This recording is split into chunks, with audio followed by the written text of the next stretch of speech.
namni keenya gaafa namni tokko dhukkubsate namni kuni qoricha maara gaatitti naa godhamoo namni kuni nama akkamiiti moo jedhanii nama gaafatanii namarraan qoricha san namaaf dawaa san namaaf godhan jechuudha.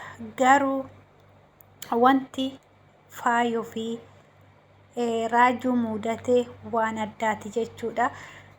Ashama harka fuunee kabajamtoota fi hordoftoota Mulugeta tuubii kan biyya keessa fi kan biyya alaa jirtanii nageenyi koo kan jaalalaa kabajaa bakkuma jirtanitti isin bira naaf haa ga'u isiniin jecha. Odoon gara viidiyoo kiyyaatitti hin darbiniin dura warri mana kanaaf haarawaa taatanii saskiraayib laayik gochuu hin dagatinaa isiniin jedha. Na jajjabeessaa isiniin jedha hordoftoota fi kabajamtoota kooyi. Dhugaa jechuudha viidiyoo kana na waraaba don jedhu yeroo dhabe dhiise jechuudha. Innis raajuun jechuudha faayoon mucaan faayoo qabe jechuudha. Qoricha itti godhee jaanjessee owwallaalchisee jechuudha. Akka ishiin hin dubbanne hojjisiise jechuudha. Raajuunis jaanja'ee harka afaan isaanii jalaa ba'uu dadhabee jechuudha. Qoricha jedhee qoricha isaan lachuu jaanjessuu kan isaan lachuu wal fakkeessuu obboleessa maal soddaan jawaadeedha jechuudha. Jawaadee namni wallaaltanii jirtan jechuudha. Soddaan isaa qoricha yookiin sheekummaadha jedhee jechuudha.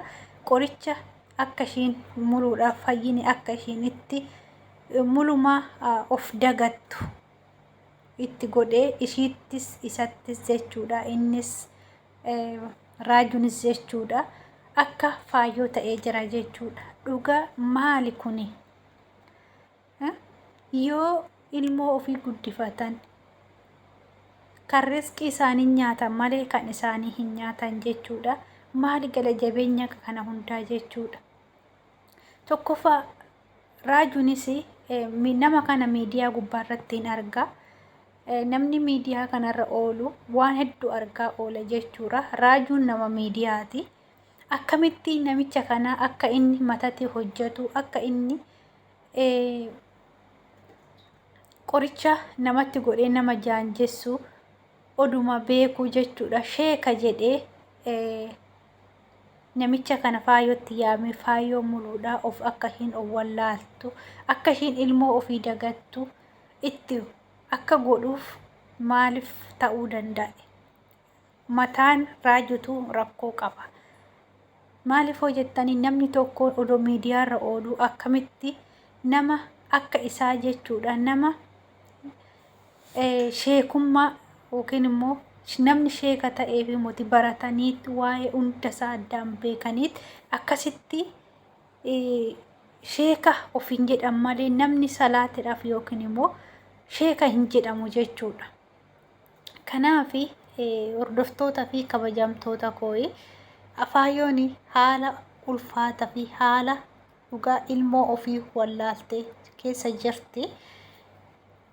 Baay'ee nama jibbisiisa jechuudha. Baay'ee jechuudha.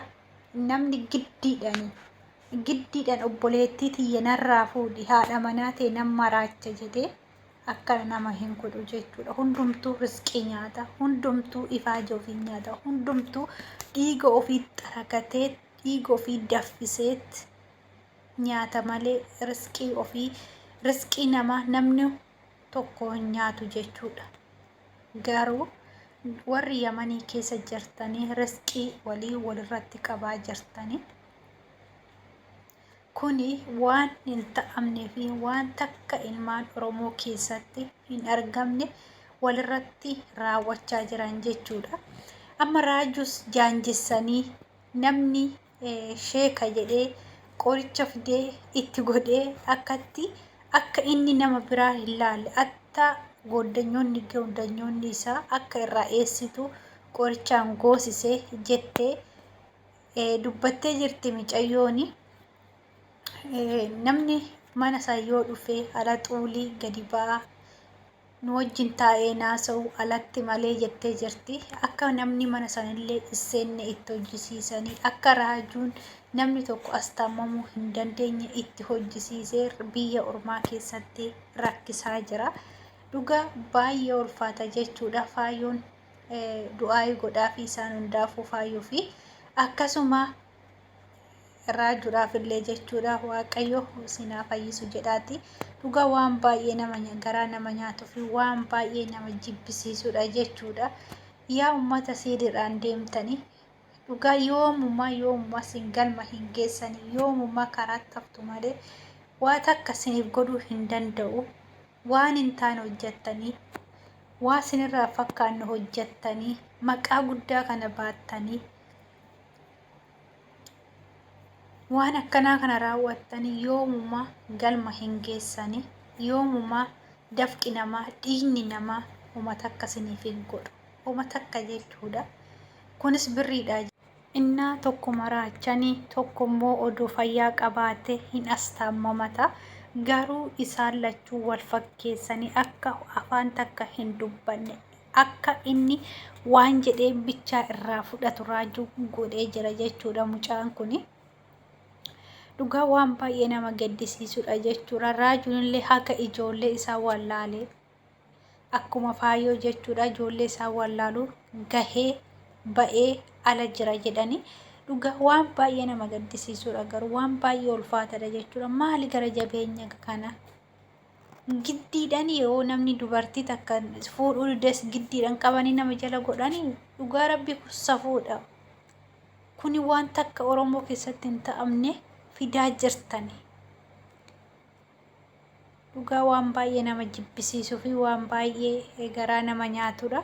Akkasuma warri Yamanii keessa jirtanii Raajuu fi faayoo bira dhaabbadhaa akka isaa fayyan godhaa siniin jechuu jaaladhaa. Dhugaa rabbiin baay'ee garaa nama nyaatan baay'ee nama mararanii isaan lachuu wal fakkeessanii qorichaan jaanjessanii waan namitti jedheen malee waa takka fudhachuu hin danda'u. Raajuun waanuma inni godhi jedheen godha waanuma namtichi godhi jedheen godha malee lakki jechuu hin danda'u. Baay'ee garaa isaan kana hundaa dura qopheeffatanii lafaa qabanii kanatti waa takka dubbachuu hin danda'anii waa takka furmaata baafachuu hin danda'u. Raajuun faayoodhaan qixxaa'ee akkuma ishiititti jaanja'ee jiraachaa jira. Waaqayyo irraa fuudhu jedhaatii du'aayii godhaa fi siin jedha. Aga viidiyoo biraatii walitti deebinutti turtii gaarii naaf qabadhaa. Nagaa.